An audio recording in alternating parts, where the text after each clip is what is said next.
प्रियजन हो, पुन्हा एक वार मी आपल्या सर्वांचे दानियल आणि भविष्यवाणी ह्या मालिकेमध्ये हार्दिक स्वागत करत आहे.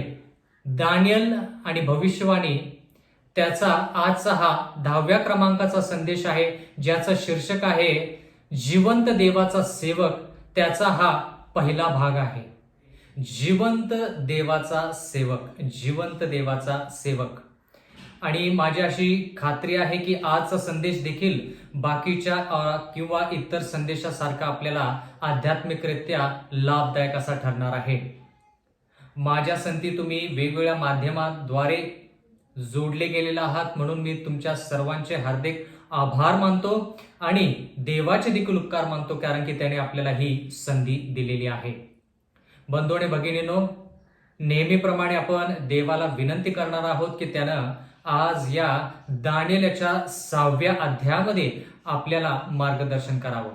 तर आपण डोळे झाकूया आणि प्रार्थना करूया. सर्व समर्थ जिवंत परमेश्वर देवा, उपकार मानतो आजच्या या संधीबद्दल. प्रेमळ पित्या, आम्ही ज्ञानाने उण्याशे आहोत आणि म्हणून आम्ही तुझ्याकडे येत आहोत, कारण की तू ज्ञान संपन्न आहेस. प्रेमळ पित्या, आज कळकळीची आग्रहाची विनंती करत आहोत की तुझं मार्गदर्शन नेहमीप्रमाणे आज देखील आम्हाला लाभावं आणि ह्या अध्यायाद्वारे परमेश्वरा, आणि हे जे अध्ययन आहे याच्याद्वारे आम्ही आणखी जास्त तुझ्या जवळ यावं, तुझं जास्त चरित्र प्रगट करावं आणि परमेश्वर आम्ही ख्रिस्तासारखं व्हावं असं होऊ दे. जे शब्द बोलले जातील, जे शब्द ऐकले जातील, जे विचार आम्ही अध्ययन करू ते सर्व आशीर्वादित कर, जेणेकरून परमेश्वरा ह्या विचारांद्वारे आमचं आयुष्य घडलं जावं किंवा याची जी आमच्या आयुष्याची जी घडवणूक आहे ती तुझ्या इच्छानुसार व्हावी असं होऊ दे. इथून पुढची वेळ आमचं सर्वस्व तुझ्या हाती सोपून देऊन नम्र विनंती येशूच्या नावात मागतो, म्हणून तो ऐक. आमेन. बंधू आणि भगिनींनो, आजचा जो संदेश आहे तो दानियेलच्या 6व्या अध्यायावरती अवलंबून आहे आणि म्हणून ज्या गोष्टी आपण शिकलेल्या आहोत त्या गोष्टीचा पार्श्वभूमी पाहत असता, त्या गोष्टी ज्या भूतकाळामध्ये घडलेल्या आहेत त्या गोष्टींचा आढावा घेत असता आपल्याला हे कळतं की दानियल आणि बाबेलोनचे जे राजे आहेत, अधिपती आहेत, त्यांच्यामध्ये आपल्याला दोन प्रकारच्या शक्त्या दिसतात किंवा दोन प्रकारची शक्ती जी आहे ती त्या ठिकाणी आपल्याला दिसते. एक म्हणजे जिवंत देव आणि दुसरे म्हणजे त्यांचे दैवज्ञ. तर आज आपण विशेष करून दानियल देवाचा किंवा जिवंत देवाचा सेवक कसा काय आहे ते आपण पाहूया. आता ह्या ठिकाणी जर आपण दानियेलचा 6वा अध्याय आणि पहिलं वचन वाचलं तर देवाचं वचन म्हणतं, दार्यावेश राजाने आपल्या मर्जीप्रमाणे आपल्या सर्व साम्राज्यात 120 प्रांताधिकारी नेमले. बंधू आणि भगिनींनो, ह्या ठिकाणी आपण असं पाहत आहोत की दार्यावेश राजा जो मेदी पार्शीचा राजा आहे, त्या ठिकाणी तो त्याच्या साम्राज्यामध्ये 120 प्रांताधिकारी नेमतो. म्हणजे जवळपास जे प्रांत त्याच्यामध्ये आहेत त्या प्रांतावरती तो प्रांत अधिकारी असे नेमतो, जेणेकरून त्या अधिकाऱ्यांनी त्यांच्या प्रांतामध्ये ज्या काही गोष्टी घडत आहेत त्या येऊन राजाला सांगाव्यात. दानियेलचा 6वा अध्याय 2रं वचन, त्याच्यावर 3 अध्यक्ष नेमले. म्हणजे जे प्रांत अधिकारी आहेत त्यांच्यावरती 3 अध्यक्ष नेमले असं देवाचं वचन म्हणतं. एवढंच नाही तर दानियल त्यापैकी एक होता. म्हणजे प्रांत अधिकाऱ्यांवरती 3 अध्यक्ष, त्याच्यामध्ये दानियल हा एक होता. राजाचे काही नुकसान होऊ नये म्हणून प्रांताधिकाऱ्यांनी आपला हिशोब त्या तिघांना द्यावा असे ठरवले. म्हणजे ज्या गोष्टी प्रांतामध्ये होतात त्या गोष्टी त्या प्रांत अधिकाऱ्यांनी ह्या 3 अध्यक्षांकडे आणायच्या असतात, जेणेकरून ह्या 3 अध्यक्षांद्वारे जे काय त्रास संकट आहे, जे काय घडामोडी आहेत त्या व्यवस्थित सुरळीत पार पाडल्या जाव्यात. कोणत्याही गोष्टीची हानी राजाला होऊ नये ह्या गोष्टीच्या दृष्टिकोनातून 3 अध्यक्ष त्या प्रांत अधिकाऱ्यावरती नेमले होते आणि त्यापैकी दानियल एक होता. दानियेलचा 6वा अध्याय आणि 3रं वचन, दानियल त्या अध्यक्षांत व प्रांत अधिकारात श्रेष्ठ ठरला. म्हणजे आता ह्या ठिकाणी आपण पाहत आहोत की देवाचा जो सेवक आहे, देवाचा जो माणूस आहे, तो ज्या ठिकाणी त्याला ठेवलेला आहे त्या ठिकाणी तो सर्वश्रेष्ठ होत आहे. म्हणजे त्याला गुलाम किंवा त्याला एक चाकर म्हणून यरुशलेम वरून त्याला बाबेलमध्ये आणलं. त्या ठिकाणी त्याचं पालन पोषण करण्यात आलं. त्या ठिकाणी तो बाकीच्या गुलामांपेक्षा, बाकीच्या कैद्यांपेक्षा 10 पटीने हुशार. एवढंच नाही तर त्याला मग त्याच्यानंतर ज्योतिषी, मांत्रिक आणि त्यांचा अध्यक्ष दानिएलला बनवलं. आणि म्हणून त्या ठिकाणी आपण हेही पाहत आहोत की त्या ठिकाणी देखील तो सर्वश्रेष्ठ ठरला. त्याच्यानंतर देवाचं वचन असं म्हणतं की त्याला आता प्रांत अधिकाऱ्यांवरती अध्यक्ष ठेवलेला आहे. म्हणजे 3 अध्यक्ष आहेत, त्याच्यापैकी एक दानिएल आहे. आणि त्या 3 अध्यक्षामध्ये देखील बंधू आणि भगिनींनो, देवाचा जो हा माणूस आहे तो ह्या ठिकाणी श्रेष्ठ ठरला असं देवाचं वचन म्हणतं. म्हणजे जर आपण देवाच्या इच्छेनुसार जर एखादं काम करत असेल तर आपल्याला यश मिळाल्याशिवाय राहणार नाही. आज तुम्हाला आणि मला आपल्या कामामध्ये यश बरकता जर मिळत नाही तर आपण पहिला प्रश्न विचारायचा की देवा, ह्या कामामध्ये तू होतास की नाही. देवा, हे जे काम मी हाती घेतलेलं आहे, कोणतेही काम असू दे तुमचं, लोकांना मदत करत असाल, कुटुंबाची काळजी घेत असाल, समाजासाठी काहीतरी करत असाल, नोकरी करत असाल, व्यापार करत असाल, काहीही असू दे, व्यवसाय कोणताही असू दे, बंधू आणि भगिनींनो, जर त्या ठिकाणी देव नाही तर त्या ठिकाणी तुम्हाला यशस्वीपणा जगिक दृष्टिकोनातून मिळेल, पण आध्यात्मिकरित्या तो यशस्वीपणा त्याला म्हणता येणार नाही. या ठिकाणी दानिएल फक्त राजकीयरित्या किंवा जगाच्या दृष्टिकोनातूनच श्रेष्ठ ठरला नाही तर देवाच्या दृष्टिकोनातून देखील श्रेष्ठ ठरलेला आहे. कारण की का, उत्तम पवित्र देवाचा उत्तम आत्मा त्याच्या ठाई होता, असं आपण अगोदर शिकलेलो आहोत. आणि त्यानं ज्या गोष्टी देवाला आवडणाऱ्या आहेत त्याच गोष्टी त्याने केल्या. म्हणून देवाने त्याला श्रेष्ठ बनवलं, मान सन्मान दिला, आदर केला त्याचा. जर आपण देवाच्या वचनाचा आणि त्याच्या दिलेल्या सल्ल्याचा आदर करू तर तो देखील आपला आदर केल्याशिवाय राहत नाही. कारण की का, तो विश्वसनीय आहे. ज्या गोष्टीसाठी आपण कष्ट करू ती गोष्ट आपल्याला मिळेल. ज्या गोष्टीसाठी आपण प्रामाणिकपणे जसं जमेल तसं झटून त्या गोष्टी आत्मसात करू त्याच गोष्टी आपल्याला मिळतील. जर आपण सार्वकालिक जीवनाची वाटचाल केली तर सार्वकालिक जीवन झटल्याशिवाय ते मिळत नाही, हेही तितकंच खरं. खूप लोकांना वाटतं की यशस्वीपणा म्हणजे फक्त जगिक दृष्टिकोनातून, आध्यात्मिकरित्या देखील आपण यशस्वी ठरलं पाहिजे.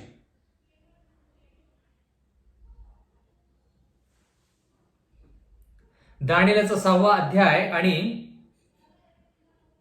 3ऱ्या वचनामध्ये असं लिहिलेलं आहे, दानिएल त्या अध्यक्षात व प्रांत अधिकारात श्रेष्ठ ठरला कारण त्याच्या ठाई उत्तम आत्मा बसत होता. उत्तम आत्मा म्हणजे कोणता? पवित्र आत्मा.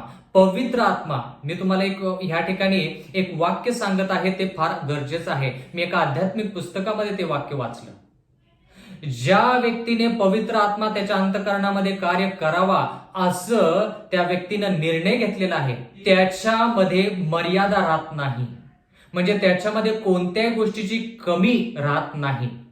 जर तो व्यक्ती कोणतंही कामकाज हाती घेत असेल आणि त्यामध्ये तो पवित्र आत्म्याच्या मार्गदर्शनाने कोणतंही काम करत असेल, मग ते झाडून घ्यायचं जरी काम असेल, साफसफाईचं जरी काम असेल, किंवा एखाद्या व्यक्तीला 4 शब्द प्रेमाचे बोलायचं जरी काम असेल, तर त्या कामामध्ये जर त्याने पवित्र आत्मा स्वतःवरती कार्यरत व्हावा म्हणून संधी दिली तर त्या व्यक्तीला कोणत्याही प्रकारची कमतरता आणि मर्यादा राहणार नाही, कोणत्याही प्रकारची नाही.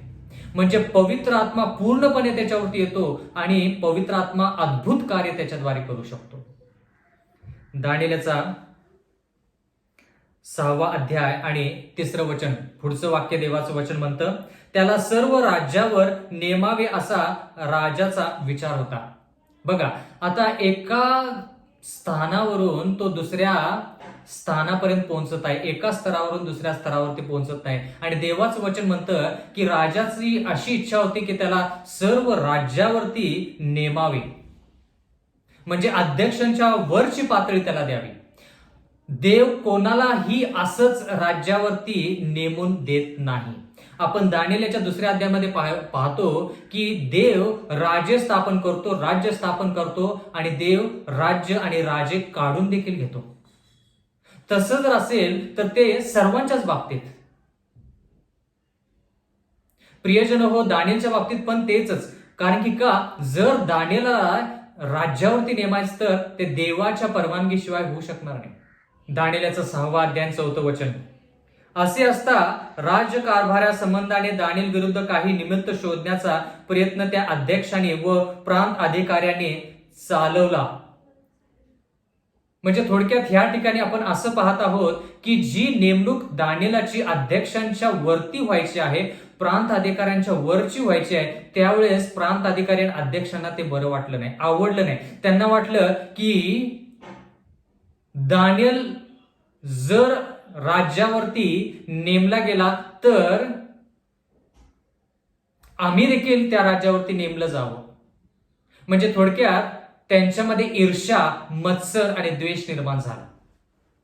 जर एखाद्या व्यक्तीची प्रगती होत आहे, जर एखाद्या व्यक्तीला यशस्वीपणा मिळत आहे किंवा तो यशस्वी होत आहे, तर त्या ठिकाणी ईर्ष्या आणि मत्सर आपण कदापि करू नये. कारण की ती देवाची इच्छा जर आहे की त्या व्यक्तीनं त्या ठिकाणी जावं, तर नक्कीच आपण त्याच्यामध्ये सहयोग दिला पाहिजे, मदत केली पाहिजे.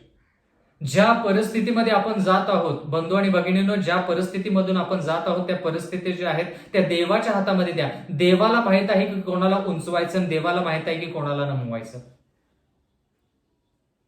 आपण राज्यावरती नेमलो गेलो नाही आज त्याचा अर्थ असा नाही की देव आपल्या संगती नाही किंवा देव आपल्याद्वारे कार्य करू शकत नाही. दानिएलसाठी देवाची इच्छा वेगळी होती, हनन्याह मिशाएल अजर्यासाठी वेगळी होती.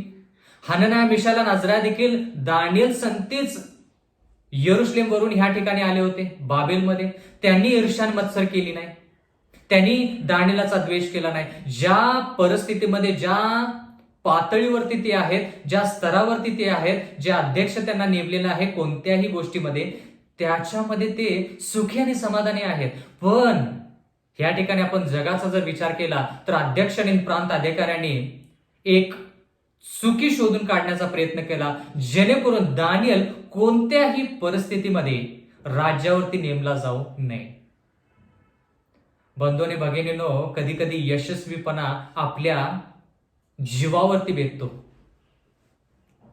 कधी कधी ज्यावेळेस आपल्याला यश मिळतं त्यावेळेस आपले वैरी जास्त प्रमाणामध्ये होतात.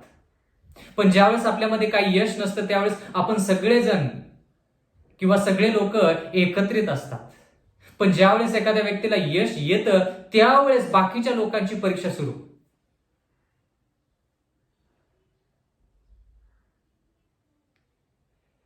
प्रियजन हो, देवाच्या वचनामध्ये लिहिलेलं आहे की योशया 8 वर्षाचा असताना त्याला राजा बनवलं गेलं.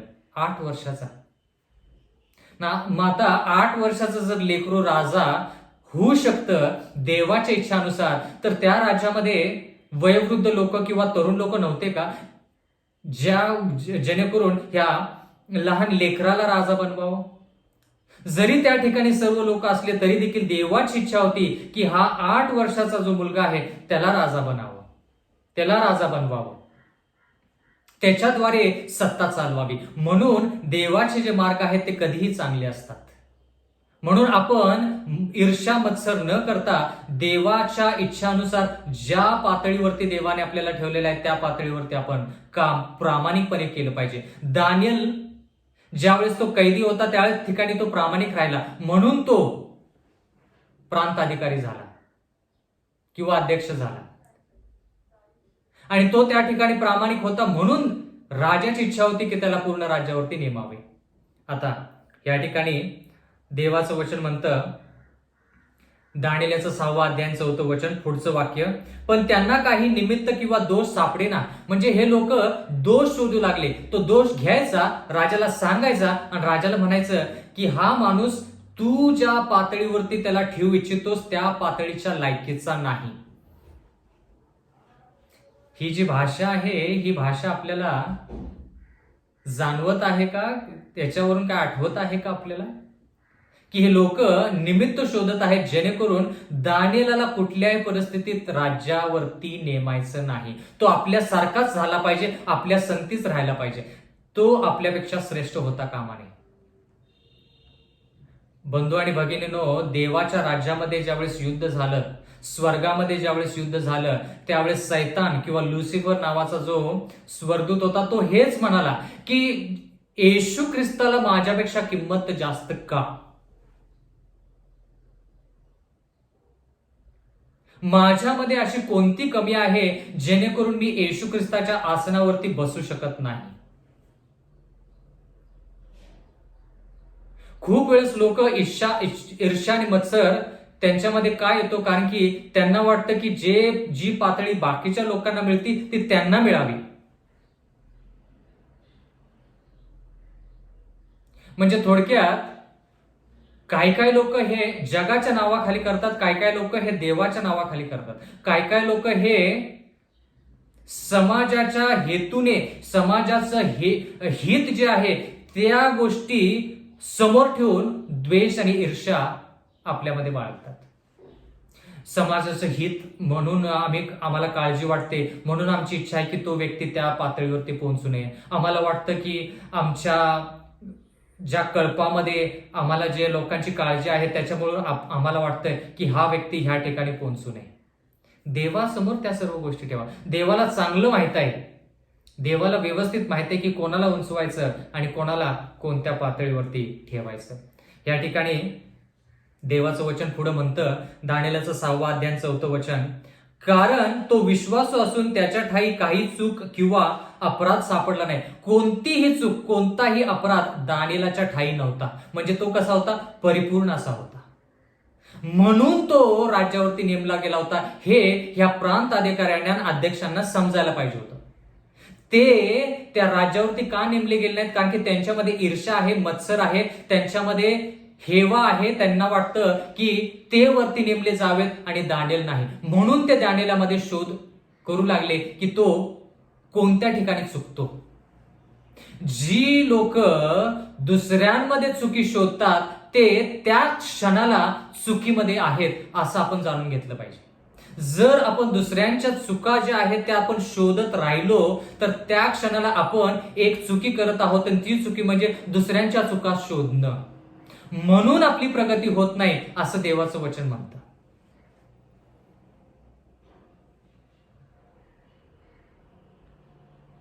जर आपल्याला लोकांचं हित जाणायचं आहे किंवा जर आपल्याला वाटतं की लोकांचं हित झालं पाहिजे, ती गोष्ट प्रार्थनेमध्ये ठेवूया. देवाला म्हणूया की देवा, योग्य तो माणूस तू निवड, आणि जो व्यक्ती त्या ठिकाणी येतो त्या व्यक्तीचा आपण मान सन्मानाने आदर केला पाहिजे. मग तो अधिकारी कोणताही असू दे, कसाही असू दे, त्या ठिकाणी देव जर त्या अधिकाऱ्याला त्या ठिकाणी नेमलेला आहे, देवाच्या परवानगीशिवाय इकडची काडी तिकडं हलत नाही ह्या जगामध्ये.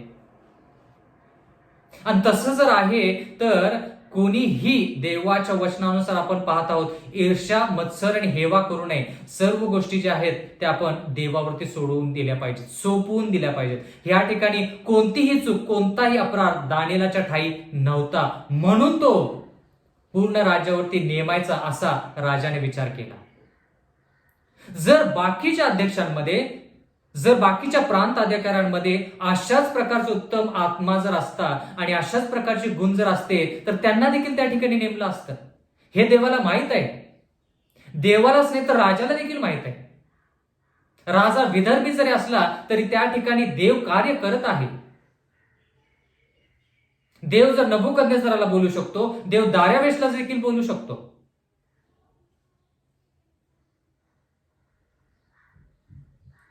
दानिएलाचा 6वा अध्याय 5 वचन, तेव्हा ती माणसे म्हणाली, ह्या दानिएला विरुद्ध काही निमित्त काढता येणार नाही. बघा साक्ष, ह्या दानिएला विरुद्ध कोणतीही चुकीची गोष्ट आपल्याला शोधता येणार नाही असं ते स्वतः म्हणतायत. मग एवढ्या ओलाढाली कशासाठी? मग एवढा त्रास संकट आपण का घ्यावा? मात्र त्याच्या देवाच्या नियमासंबंधाने त्याच्या विरुद्ध काही निमित्त काढता आले तर येईल. म्हणजे ज्या कामामध्ये दानिएल ला ठेवलेला आहे त्या कामामध्ये तो परिपूर्ण असा आहे आणि त्या ठिकाणी काही चुकी नाही. म्हणून आता लोक काय करतायत, राजकीय पासून आध्यात्मिकडे वळतायत. कळालं का? म्हणजे शेवटी काही असू दे, आध्यात्मिकरित्या सैतान आपल्यावरती प्रहार करण्याचा प्रयत्न करेल. आणि ह्या ठिकाणी देवाचं वचन म्हणतं की आध्यात्मिकरित्या आता दानियेलला पकडायचं चाललंय, दानियेलमध्ये चुकी शोधायची चालली. ती गोष्ट कोणती गोष्ट? देवाच्या नियमासंबंधाने. राजकीयरित्या सापडलेलं नाही, आध्यात्मिकरित्या पाहू. म्हणजे आपण थोडक्यात दानियल किंवा दानियलच्या ज्या भविष्यवाणी आहेत त्याच्यामध्ये युद्ध राजकीय जरी असलं तर त्याच्या पाठीमागचा हेतू कसा आहे? आध्यात्मिक. आध्यात्मिकरित्या लोक या ठिकाणी युद्ध करण्याचा प्रयत्न करत आहेत. दानियेलचा 6वा अध्याय आणि 6वं वचन. मग हे अध्यक्ष व प्रांत अधिकारी राजाकडे जमावाने आले व त्याला म्हणाले, दार्यावेश महाराज चिरायू असा, येणाऱ्या काळामध्ये जे आपले लोक जे आपल्याला ओळखतात, जे आपल्या विरोधात आहेत, ज्या लोकांना आपल्या कामामध्ये कोणत्याही प्रकारची चूक दिसत नाही, ते लोक सरकाराकडे जातील आणि म्हणतील, हा व्यक्ती जो आहे हा जिवंत देवाची उपासना करतो. हा व्यक्ती जो आहे तो जिवंत देवाची उपासना करतो आणि ह्याच्या विरुद्ध काहीतरी कारवाई केली पाहिजे. कारण की का? आपण देशाच्या हितासाठी आपण पाहत आहोत. येणाऱ्या काळामध्ये तसं होणार आहे. म्हणून दानियेलचा 6वा अध्याय आपल्यासाठी अत्यंत गरजेचा आहे. आपण फक्त ज्या काम आपल्याला दिलेलं आहे त्याच्यामध्ये यशस्वीपणा न बाळगता आपण आध्यात्मिकरित्या देखील परिपूर्ण असं असलं पाहिजे. दानियेलचा 6वा अध्याय आणि 7वं वचन. राज्यातले सर्व देशाध्यक्ष, नायब अधिपती, प्रांत अधिकारी, मंत्री व सरदार यांनी असा विचार केला आहे की अशी एक राजआज्ञा व्हावी व अशी सक्त द्वाही फिरवली जावी की हे राजा 30 दिवसापर्यंत आपल्याशिवाय कोणत्याही देवाची अथवा मानवाची आराधना कोणी करेल तर त्याला सिंहाच्या गुहेत टाकावे. आता दानियल राज्यावरती नेमला जाऊ नये म्हणून चुकी शोधायची चालली, बरोबर? म्हणजे राजकीयरित्या ही लढाई सुरू झाली. पण आता राजकीयरित्या ही लढाई सुरू झाली, त्याचं रूपांतर आता आध्यात्मिकरित्या होत आहे. आध्यात्मिकरित्या म्हणजे काय? हे लोक जाऊन राजाला म्हणतायत की राजा, तुझ्या समोर 30 दिवस, तुझ्या व्यतिरिक्त 30 दिवस, तीस दिवस तुझ्याशिवाय कोणत्याही मनुष्याने तुझ्या राज्यामध्ये कोणालाही नमन करू नये. आध्यात्मिक. म्हणजे बंधू आणि भगिनींनो, मला आज तुम्हाला हे सांगायचं आहे की लढाई कुठल्याही क्षेत्रामध्ये सुरू होऊ दे, ती लढाई शेवटी आध्यात्मिकरित्याच संपणार आहे. शेवटी त्याचा कल जो आहे तो आध्यात्मिकरित्याच होणार आहे. हे आपण ह्या ठिकाणी जाणून घ्यायचं. जर तुमच्यावरती अरिष्ट येत असेल किंवा तुमच्या समाजामधले लोक तुम्हाला त्रास देत असतील तर लढा हा जरी सामाजिक असेल किंवा लढा जर हा राजकीय असेल तरी देखील त्याचं रूपांतर आध्यात्मिकरित्याच होतं. शेवटी देवाकडेच त्या गोष्टी येतात.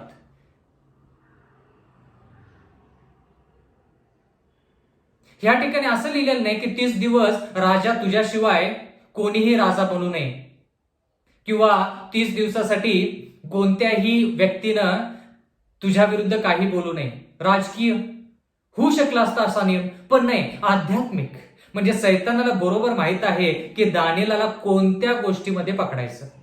आता ह्या लोकांच्या पाठीमागे सैतान आहे हे आपल्याला आतापर्यंत कळलं पाहिजे.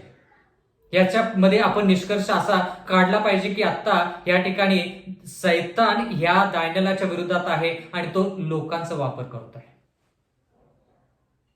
नायब अधिपती, देशाध्यक्ष, प्रांत अधिकारी, मंत्री व सरदार. म्हणजे राजकीय आणि या ठिकाणी आध्यात्मिक गोष्टी देखील लोक आहेत. दानियेलचा 6वा अध्याय 8वं वचन. तर महाराज ही द्वाही मंजूर करा, फरमानावर सही करा, म्हणजे मेदी व पारसी यांच्या कधी न पालटणाऱ्या कायद्याच्या व्यवस्थेप्रमाणे हा ठराव पालटायचा नाही. म्हणजे मेदी पारशीचा एक ठराव झाला की तो ठराव राजा देखील बदलू शकत नाही. जर तुम्हाला कोणाला तरी विचारलं कोणीतरी तुम्हाला विचारलं की मेदी पारशी राज्याची विशिष्टता काय, तर त्यावेळेस तुम्ही आणि मी ठामपणे म्हणू शकलो पाहिजे की त्यावेळेस त्या राज्याची विशिष्टता ही होती की जरी राजानं जरी हुकूम काढला तर तो हुकूम स्वतः राजा देखील बदलू शकत नाही. तो नियम मेदी पारशीचा आहे. ज्यानं हुकूम काढला तोही तो हुकूम बदलू शकत नाही. बंधू आणि भगिनींनो, मुद्दाम असा नियम ह्या लोकांनी काढायला सांगितला जेणेकरून जर पुढं पाठीमाग दार्यावेश जो दानियेलावरती त्याचं मन आहे, त्याचा जीव आहे, जर पुढं पाठीमाग दार्यावेशला कळालं की दानियल जो आहे तो जिवंत देवाची उपासना करतो, तर लगेच हे लोक त्याला जाऊन म्हणतील, दार्यावेश तू हुकूम काढलेला आहेस आणि मेदी पारशीच्या राज्याच्या हुकुमानुसार, नियमानुसार तू देखील तो हुकूम बदलू शकत नाहीस. म्हणजे दार्यावेश पण अडकला आणि दानियल पण अडकला. आता ह्या परिस्थितीमध्ये देव काय कार्य करतो हे आपण पाहूया. येणाऱ्या परिस्थितीमध्ये, येणाऱ्या काळामध्ये आपल्यावरती अशी नक्कीच परिस्थिती येईल, जे लोक आपल्यावरती प्रेम करतायत किंवा ज्यांच्यावरती आपण प्रेम करतो त्या लोकांमध्ये आणि आपल्यामध्ये सैतान जो आहे तो वैर्य निर्माण करण्याचा प्रयत्न करेल. दानियेलचा 6वा अध्याय आणि 9वं वचन. तेव्हा दार्यावेश राजाने फरमानावर व द्वाहीवर सही केली. म्हणजे जो फरमान त्यानं काढला, जो हुकूम त्यानं काढला त्याच्यावरती त्यानं सही केली. म्हणजे तो हुकूम काय होता? 30 दिवसासाठी दार्यावेश राजाच्या शिवाय कोणीही कोणत्याही व्यक्तीला, कोणत्याही देवाला नमन करायचं नाही. येणाऱ्या काळामध्ये बंधू आणि भगिनींनो असा एक नियम येणार आहे की एक राष्ट्र आहे, त्या राष्ट्राचा जो अधिकारी आहे, म्हणजे आपण दानियल याच्या 2ऱ्या अध्यायामध्ये आपण पाहिलं की 4थं राज्य जे आहे, रोमचं राज्य जे आहे, त्याचा 2रा भाग जो आहे, जो आध्यात्मिक रोमने दर्शवतो, किंवा पोपचं जे राज्य आहे त्या ठिकाणी पोपच्या हुकुमानुसार पूर्ण जगामध्ये फरमावलं जाईल किंवा त्या ठिकाणी द्वाही केली जाईल की रविवार जो पवित्र दिवस देवाच्या वचनानुसार नाही, तो दिवस पवित्र आहे, असा तो रोमचा अध्यक्ष म्हणेल. आणि हुकूम काढला जाईल की जे लोक त्या रविवारच्या नियमाचं पालन करत नाहीत त्यांच्यावरती मृत्यूदंड येईल, असं त्या ठिकाणी हुकूम काढला जाईल. म्हणजे थोडक्यात आपण जसं आपण पहिलं शिकलो सारांशामध्ये की भविष्यवाण्या ज्या आहेत त्या दानियल 7 पासून 12 पर्यंत आहेत. कोणत्या भविष्यवाण्या, पण त्या भविष्यवाण्या कशा पूर्ण होणार आहेत त्याच्याविषयी आपण शिकत आहोत. आणि त्या भविष्यवाण्या पूर्ण होत असताना आपली जबाबदारी काय? आपण देवासंती पाहिजे, देव आपल्या संती पाहिजे. दानियेलचा 6वा अध्याय 10वं वचन. या फरमानावर सही झाली आहे असे दानियेलाने ऐकले तेव्हा तो आपल्या घरी गेला. आता ह्या ठिकाणी देवाचा सेवक, जिवंत देवाचा सेवक काय करतो ते आपण ह्या ठिकाणी पाहूया. त्याच्या खोलीतल्या खिडक्या यरुशलेमेच्या दिशेकडे असून उघड्या होत्या.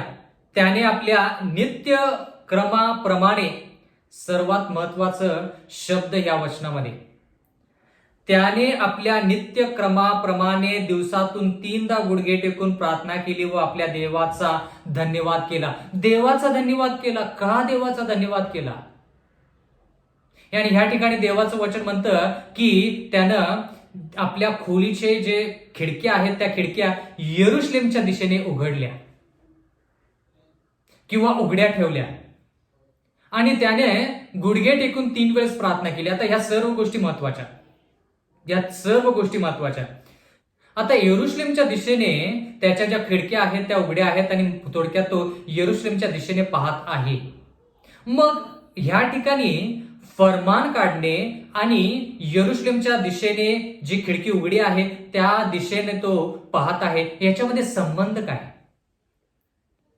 प्रियजन हो, आपण जर जुन्या करारामध्ये ज्यावेळेस शलमोन राजानं ज्यावेळेस मंदिर बांधलं त्यावेळेस त्याने एक प्रार्थना केली.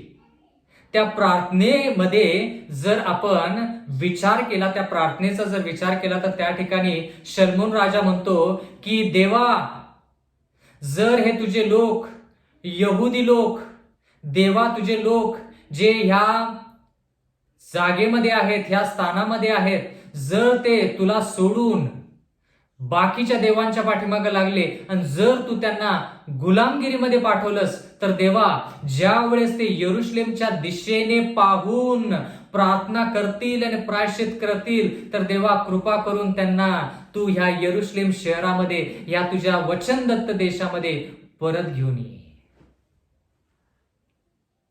जुन्या करारामध्ये शलोमोन राजा ती प्रार्थना करतो आणि हे दानिएलाला माहित आहे. आणि म्हणून दानिएल काय करत आहे की ज्या वचनांमध्ये त्याचा विश्वास आहे, पूर्ण वचनांवरती त्याचा विश्वास आहे आणि ते वचन तो आत्मसात करत आहे आणि त्या वचनानुसार तो खिडक्या जो आहे त्या खिडक्या यरुशलेमेच्या दिशेने उघड्या करून तो आता प्रार्थना करत आहे. कारण की का देवाच्या सेवकाने म्हणजे शलोमोन राजाने प्रार्थना केली होती की जर तुझ्या लोकांनी प्रार्थना केली, प्रायश्चित केलं आणि यरुशलेमेच्या दिशेने बघून प्रार्थना केली, तर देवा कृपा करून त्यांची प्रार्थना ऐक आणि त्यांना त्यांच्या गुलामगिरीतून सोडव आणि ह्या मंदिरामध्ये पुन्हा एक वार त्यांना घेऊन ये. आता कळालं का की यरुशलेमेच्या दिशेने खिडकी उघडणे आणि प्रार्थना करणे किती गरजेचं होतं दानिएलासाठी. म्हणून बंधू आणि भगिनींनो, ज्या गोष्टी आपण शिकत आहोत त्या जोडून पाहायच्या. कोड जे आहे ते कोड, एक तुकडा घ्यायचा, दुसरा तुकडा घ्यायचा, तो जोडायचा आणि कोणता तुकडा जवळपास बरोबर जोडला जातो ते पाहायचं. आणि मग तुकडे ज्यावेळेस जोडतो त्यावेळेस ते कोड जे आहे ते पूर्ण होतं, ते चित्र जे आहे ते पूर्ण होतं. आणि देवाचं वचन असं म्हणतं की त्याने 3 वेळेस गुडघे टेकून प्रार्थना केली. प्रार्थना केल्याशिवाय तर ह्या गोष्टीवरती विजय मिळवू शकत नाही. मग तो दृष्टांत असला तरी दानिएलाने प्रार्थना केली. आपण ते शिकलो आहोत दानिएलच्या 2ऱ्या अध्यायामध्ये. मग दृष्टांताने त्याचा अर्थ सांगायचा असेल तरी देखील दानिएल प्रार्थना करतो. आणि हा फरमान ज्यावेळेस निघाला त्यावेळेस देखील दानिएल देवाच्या वचनामध्ये आपण आज शिकत आहोत. मला आपल्या मनावरती, तुमच्या माझ्या मनावरती हे बिंबवायचं आहे की एक शब्द ह्या ठिकाणी फार महत्वाचा आहे, तो म्हणजे नित्यक्रमाप्रमाणे. म्हणजे फरमान काहीही जरी निघाला तर त्याच्यामुळे दानिएल आणि त्याची जी भक्तीची जी जीवनशैली आहे त्याच्यामध्ये काही तीळ मात्र फरक होत नाहीये. जसं तो अगोदर करायचा त्याच गोष्टी तो फरमान काढल्यानंतर देखील करत होता. कारण की का त्याच्या आध्यात्मिक जीवनामध्ये फरमान निघू दे अथवा न निघू दे काहीही फरक पडत नाही. तसं आपण स्थिर पाहिजे. काय लोक परमेश्वराचं वचन का वाचत नाहीत? नाही, आज फार थंडी आहे, मला आणखी थोडा बिछाण्यामध्ये झोपू द्या. मी नियमितप्रमाणे वचन वाचतो, पण आज जरा थंडी जास्त पडलेली आहे म्हणून मला जरा असं वाटतं की ऊब जास्त मिळावी.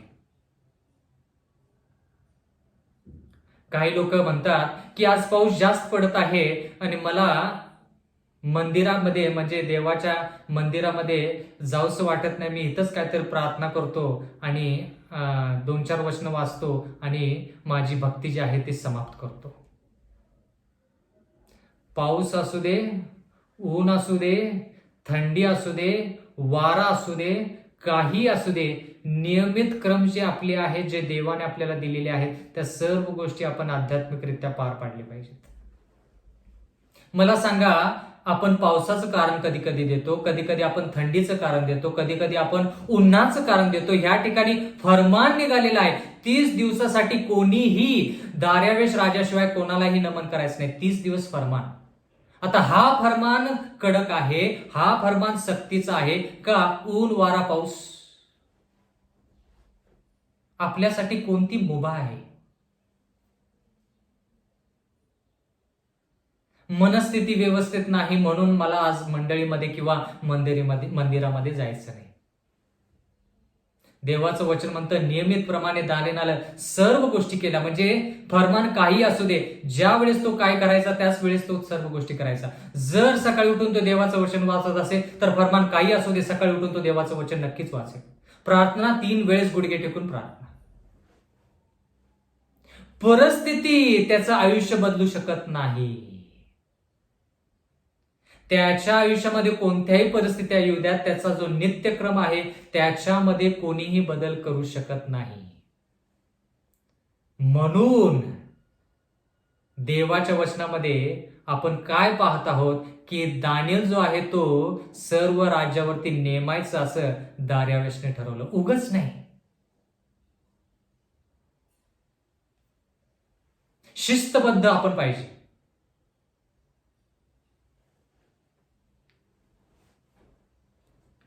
दानियेलचा 6वा अध्याय आणि 10व्या वचनामध्ये लिहिलं की दानियेलाने धन्यवाद केले.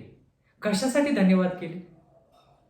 म्हणजे त्याला माहित आहे की फरमान निघालेला आहे आणि त्याला हेही माहित आहे की 30 दिवसामध्ये कमीत कमी 4 शाबात आहेत आणि त्या शाबाताच्या दिवशी तो जिवंत देवाला नक्कीच नमन करेल. फक्त शाबाताच्याच दिवशी नाही, 30च्या 30 दिवस.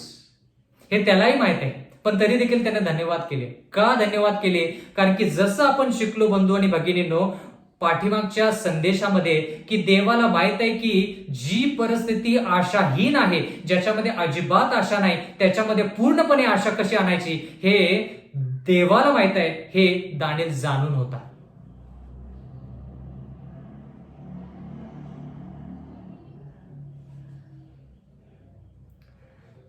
दानिएलचं 6वा अध्याय 11 वचन.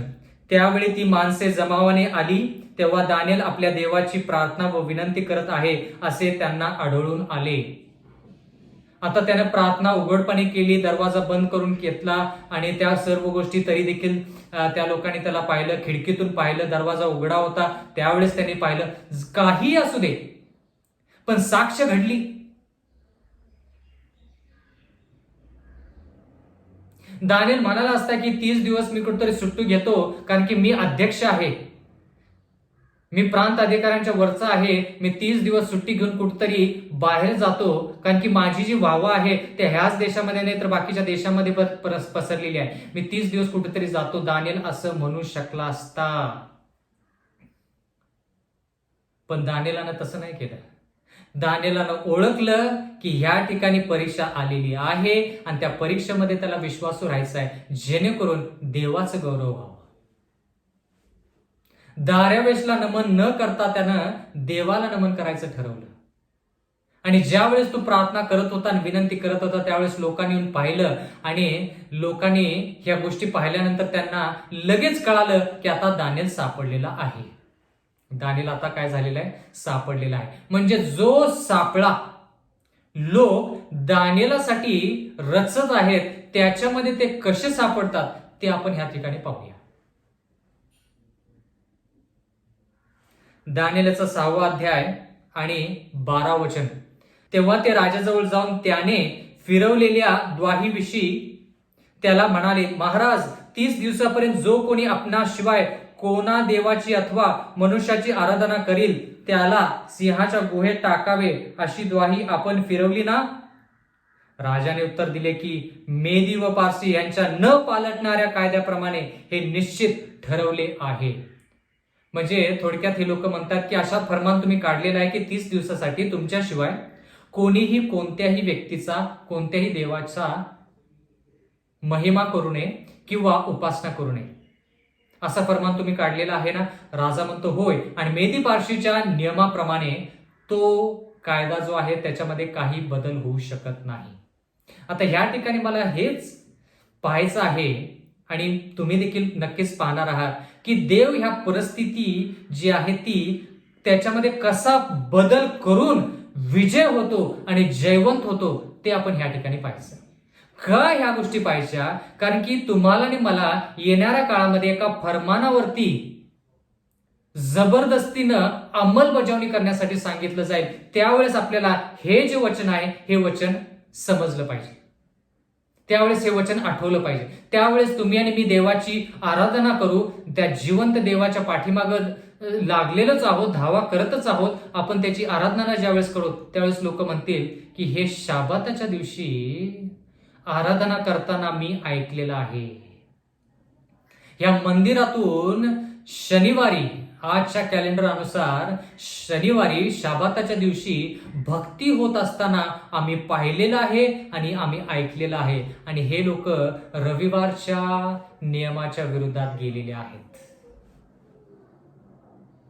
आणि त्यांना कायद्यानुसार येणाऱ्या काळामध्ये लोक म्हणतील कायद्यानुसार त्यांच्यावरती दंड केला जावा, शासन केलं जावं. दानिएलचा 6वा अध्याय आणि 13वे वचन.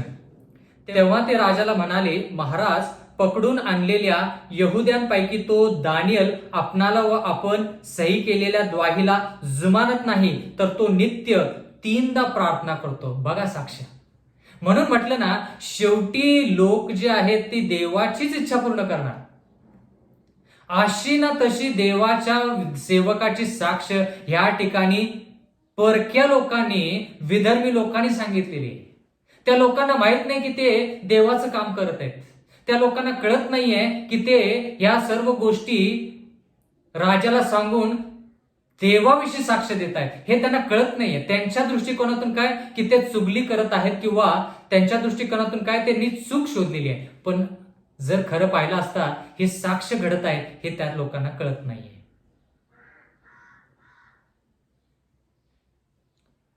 प्रियजन हो, सैतानानं जी खेळी केलेली आहे ना प्रत्येक अध्यायामध्ये, त्या खेळीमध्ये जयवंत होऊन सैतानाला पराजित कसं करायचं हे देवाशिवाय कोणालाच माहित नाही. म्हणून देवाच्या सेवकांनी काय करायचं, देवा ही परिस्थिती आलेली आहे, ह्याच्यामध्ये तू कसा मार्गदर्शन करणार आहेस ते मला तू सांग.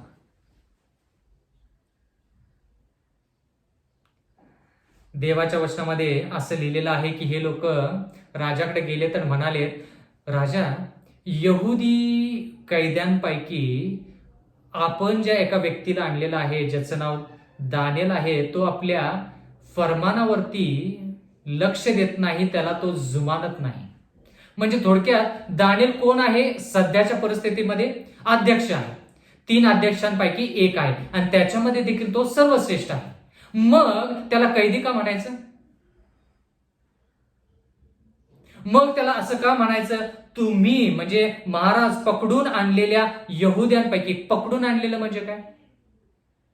म्हणजे थोडक्यात ह्या लोकांना देवाच्या माणसाला कमी लेखायचंय. अध्यक्ष आहे ना तो, देवाच्या इच्छेप्रमाणे आणि राजाच्या इच्छेप्रमाणे तो अध्यक्ष झालाय, बरोबर? मग त्याला पकडून आणलेला यहुदी असं का म्हणायचं?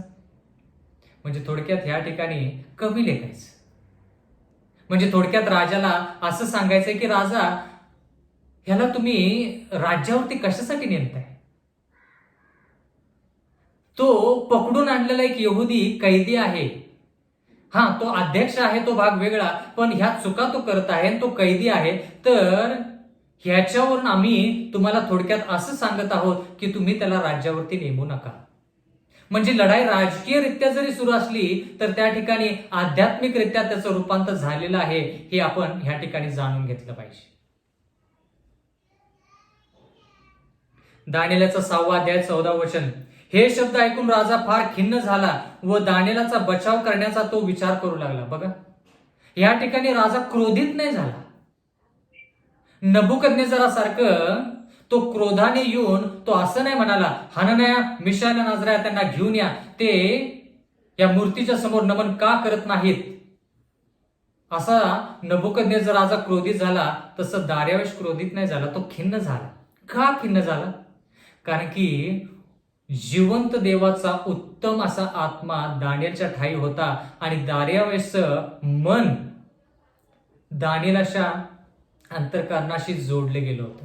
म्हणून दार्यावेशाने कसा बचाव ह्या दानिएलचा करायचा हा विचार सुरू केला. कारण की का, आता नियम तर पार पाडलेला आहे, फरमान तर निघालेला आहे, आता ह्या दानिएलला मी कसं वाचवू? म्हणजे थोडक्यात दार्यावेशाने स्वतःला दोष देखील दिला असता असेल की देवा, मी हा फरमान काढायच्या अगोदर मला ह्या गोष्टी का समजल्या नाहीत. बंधू आणि भगिनींनो, आता जरा विचार करूया. जर दानिएलला वाचवायचंच होतं तर देव दार्यावेशला एक स्वप्न पाठवू शकला असता आणि म्हणू शकला असता की हा फरमान काढू नको.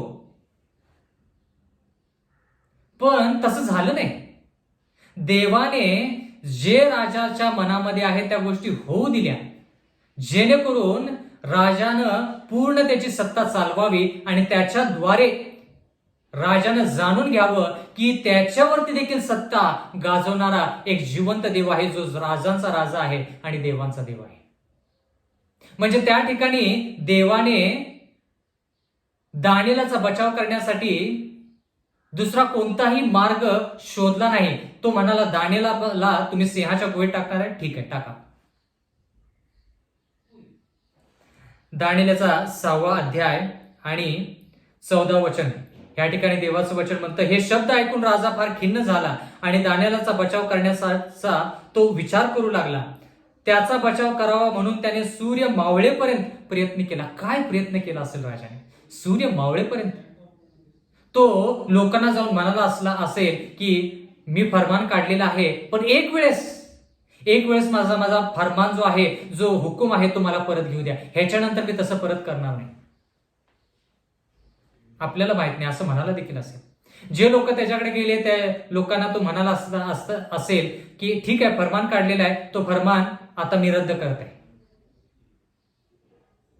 त्यानं पुरेपूर प्रयत्न केला, देवाचं वचन म्हणतं. म्हणजे देव त्या ठिकाणी दारेवेशला फरमान काढायच्या अगोदर सांगू शकला असता, पण देवानं तसं केलं नाही. बंधू आणि भगिनींनो, दानिएलाचा 6वा अध्याय 15 वचन, या ठिकाणी देवाचं वचन म्हणतं, मग ती सर्व माणसे राजाकडे जमावाने आली व त्याला म्हणाली, हे राजा, हे लक्षात आण. म्हणजे थोडक्यात राजाला हे लोक म्हणत आहेत की हुकूम काढ, आणि मग हुकूम काढल्यानंतर आता हेच लोक म्हणत आहेत, राजा लक्षात आहे ना तू हुकूम काढलेला आहेस. म्हणजे थोडक्यात हे लोक जे आहेत, हे लोक दानिएलाच्या विरुद्ध जाण्यासाठी, राजाच्या विरुद्धात देखील जाण्यासाठी तयार आहेत. एवढा द्वेष आणि एवढा मत्सर आणि हेवा ह्या लोकांना दानिएल विषयी आहे किंवा दानिएलच्या विरोधात आहे. म्हणजे ह्या ठिकाणी आपण पाहत आहोत की आध्यात्मिकरित्या ज्यावेळेस लढाई सुरू होते, त्यावेळेस कोणताही व्यक्ती कोणाचाही विचार करत नाही. म्हणजे शेवटचा जो लढा असणार आहे बंधू आणि भगिनींनो, त्या लढ्यामध्ये आपण हे पाहणार आहोत की देवाच्या लोकांच्या विरोधात जाण्यासाठी लोक काहीही कोणाच्याही विरोधात जातील. लोक सरकाराच्या विरोधात जातील आणि म्हणतील की हे जे लोक जे आहेत, जे ख्रिस्ती आहेत किंवा जे लोक 10 आज्ञा पाळतात, त्यांच्यासाठी काहीतरी बंदोबस्त करा, नाहीतर आम्ही तुमच्या विरोधात जाऊ. आध्यात्मिक लढाई जी आहे ती सर्वात भयंकर लढाई प्रियजनो. जे देशामध्ये लढाई होती ती शारीरिकरित्या लढाई होत असते, पण ही आध्यात्मिकरित्या जी लढाई आहे ती लढाई फार भयंकर आहे. आणि हे आपण येणाऱ्या काळामध्ये याच्याविषयी आपण जास्त शिकणार आहोत. देवाचं वचन म्हणतं, दानिएलाचं 6वा अध्याय 15 वचन, मेदी व पारसी यांचा असा शिरस्ता आहे की राजाने केलेल्या द्वाया किंवा नियम पालटता येत नाही. म्हणजे थोडक्यात राजा जो नियम काढतो, हुकूम काढतो, तो हुकूम राजा देखील बदलू शकत नाही. ह्या गोष्टी मेदी पारशीच्या राज्यामध्ये त्याची विशिष्टता आहे. ह्या गोष्टी त्या राज्याची विशिष्टता आहे. दानिएलाचा 6वा अध्याय 16 वचन, त्यावर राज आज्ञेवरून दानिएलास आणवून सिंहाच्या गुहेत टाकले. राजा दानिएलास म्हणाला, ज्या देवाची तू नित्य सेवा करतोस तो तुला सोडवील. बघा, या ठिकाणी कोणी कोणाला धीर द्यायचा? नियमानुसार दानिएल 3 वेळेस देवाची उपासना करतो, फक्त शाबाताच्याच दिवशी नाही तर प्रत्येक दिवशी नियमित प्रमाणे. मला परत तुम्हाला वारंवार सांगायचं आहे की नित्यक्रमानुसार. दानिएल असं म्हटलं नाही की ठीक आहे 30 दिवसासाठी देवा, 30 दिवस फक्त, 30 दिवसानंतर मी तुझ्याकडे परत येतो. दानिएल म्हटला 30 दिवस काय, एक क्षणासाठी मी जिवंत देवाला सोडायला तयार नाही. एक दिवस, एक क्षण. आणि म्हणून ह्या ठिकाणी आपण असं पाहत आहोत की राजाच्या आज्ञेनुसार दानिएलाला सिंहाच्या गुहेत टाकले आणि राजा त्या ठिकाणी येऊन त्याला प्रोत्साहन देतो. म्हणजे थोडक्यात बंधू आणि भगिनींनो, येणाऱ्या काळामध्ये ज्या वेळेस आपल्यावरती अरिष्ट येईल, त्रास संकट येईल, त्यावेळेस तुम्ही मदतीसाठी हाक माराल किंवा मदत मागाल, पण त्यावेळेस असंही असेल की देवाचे लोक तुम्हाला मदत करू शकणार नाहीत, पण विधर्मी लोक म्हणतील की बाबा जसं मी तुला पाहत आहे त्याच्यावरून मला माहित आहे की तुला तुझा देव वाचवल, देव तुला आशीर्वाद देईल, देव तुझा बचाव करेल. म्हणजे ह्या ठिकाणी विधर्मी राजाने दानिएलाला प्रोत्साहन दिलेलं आहे किंवा दानिएलाला मदत केलेली आहे आणि दानिएलाला धीर दिलेला आहे. बंधू आणि भगिनींनो, आयुष्यामध्ये आपल्या असे त्रास संकट येतील ज्यामध्ये आपले आध्यात्मिक लोक आपल्याला मदत करू शकणार नाही. अशातला भाग नाही की त्यांना मदत करायची नाही, करायची इच्छा जरी असली तर परिस्थिती अनुसार ते आपल्याला मदत करू शकणार नाही. पण देवाचं वचन म्हणतं की त्या ठिकाणी देव तुम्हाला एकटं सोडणार नाही. जरी कोणताही व्यक्ती नसला तरी देखील देव त्याचे स्वर्गदूत पाठवून एलियासारखं आपल्याला प्रोत्साहन देईल. या ठिकाणी तो राजा म्हणतो, ज्या देवाची तू नित्य सेवा करतोस. बघा, साक्ष आहे या ठिकाणी. म्हणून मला हे म्हणायचं आहे की हे जी परिस्थिती दानिएलावरती येते ही साक्ष घडावी म्हणूनच. कोणतंही अरिष्ट आपल्या आयुष्यामध्ये जे येतं ख्रिस्ती आयुष्यामध्ये, ते अरिष्ट आपल्या आयुष्यामध्ये साक्ष घडावी म्हणूनच येतं. प्रत्येक घटनेमध्ये आपण देवाची साक्ष दिली पाहिजे, म्हणून ह्या त्रास संकट आणि जे घटना आहेत त्या आपल्यावरती येतात. दानिएलाचा 6वा अध्याय 17 वचन, त्यांनी एक शिला आणून गुहेच्या दारावरती ठेवली आणि राजाने आपल्या मुद्रेचा व आपल्या सरदारांच्या मुद्रेचा तिच्यावर शिक्का केला, तो अशासाठी की दानिएलाच्या बाबतीत काही एक फेरबदल होऊ नये. मुद्रा ह्याच्यासाठी की दानिएल आणि त्याच्यावरती जे मृत्यूदंड आलेला आहे त्याच्यामध्ये फेरबदल होता कामा नये. येणाऱ्या काळामध्ये जो फरमान काढला जाईल की हे लोक जे 7वा दिवस शाबात पाळतात किंवा 10 आज्ञा पाळतात त्यांच्यावरती मृत्यूदंड आला पाहिजे आणि ह्याच्यामध्ये तीळ मात्र फरक होणार नाही, त्याच्यावरती शिक्कामोर्तब केलं जाईल. पण बंधू आणि भगिनींनो, जर तुम्ही ह्या ठिकाणी ओळखलं आणि पाहिलं तर ह्या ठिकाणी शिक्कामोर्तब फक्त त्या शिलावरतीच नाही तर शिक्कामोर्तब दानिएलावरती झाला. थोडक्यात काय शिक्कामोर्तब दानिएलावरती झाला की हा व्यक्ती जिवंत देवाची सेवा नित्यपणे करतो, हे थोडक्यात त्या शिक्क्यावरून आपल्याला दिसतं. येणाऱ्या काळामध्ये देवाच्या वचनामध्ये आपण असं पाहणार आहोत की जिवंत देवाचा शिक्का आपल्या कपाळावरती होणार आहे. जे लोक 10 आज्ञा पाळतात आणि देवाच्या इच्छेनुसार चालतात, पवित्र आयुष्य जगतात त्यांच्यावरती. बंधू आणि भगिनींनो, ह्या ठिकाणी महत्वाचं वचन आपण असं पाहत आहोत की या सर्व गोष्टी महत्वाच्या आहेत. दानिएलाचा 6वा अध्याय आणि 18 वचन, नंतर राजा आपल्या महालात गेला, त्याने ती रात्री उपाशी काढली, त्याच्यासमोर वाद्य आणली नाहीत, त्याची झोप उडाली असं देवाचं वचन म्हणतं. बंधू आणि भगिनींनो, मला तुम्हाला आज फक्त एवढंच सांगायचं आहे की दानिएलाला त्याच्या नित्य सेवेमुळे देवाची तो नित्य सेवा करायचा म्हणून त्याला सिंहाच्या गुहेमध्ये टाकण्यात आलं. प्रियजन हो, माझी अशी कळकळीची आग्रहाची विनंती आहे की आपण ह्या वचनांचा आस्वाद असंच घेत राहूया आणि येणारे जे संदेश आहेत या संदेशांचा आपण आस्वाद घेऊन आपण सार्वकालिक जीवनाची वाटचाल करूया. याच्याविषयी आपण येणाऱ्या काळामध्ये या अध्यायामध्ये जास्त शिकणार आहोत. पण माझी अशी इच्छा आहे की आपण सातत्याने नित्य क्रमाने देवाची सेवा करूया. परमेश्वर आपणा सर्वांस आशीर्वाद देवो. आपण प्रार्थना करूया. स्वर्गातील जिवंत परमेश्वर देवा, अखिल विश्वाच्या उत्पन्नकर्त्या प्रभू, उपकार मानतो आजच्या दिवसाबद्दल. मागत आहोत परमेश्वरा की हे जे वचन आम्ही शिकत आहोत हे वचन आम्ही आत्मसात करावं आणि येणाऱ्या काळामध्ये जी परिस्थिती आमच्यावरती नक्कीच येणार आहे त्याच्यासाठी आम्ही तयार असावा होऊ दे. मागत आहोत की जितके लोक या वचनांचा आस्वाद घेतील, हे वचन त्याच्यावरती मनन करतील, त्या सर्वांना तू आशीर्वाद दे, तयार कर आणि तू ज्यावेळेस येशील त्यावेळेस आम्हाला त्या स्वर्गीय राज्यात घेऊन जा. कारण की नम्र विनंती येशूच्या नावात मागतो म्हणून तो ऐक. आमेन.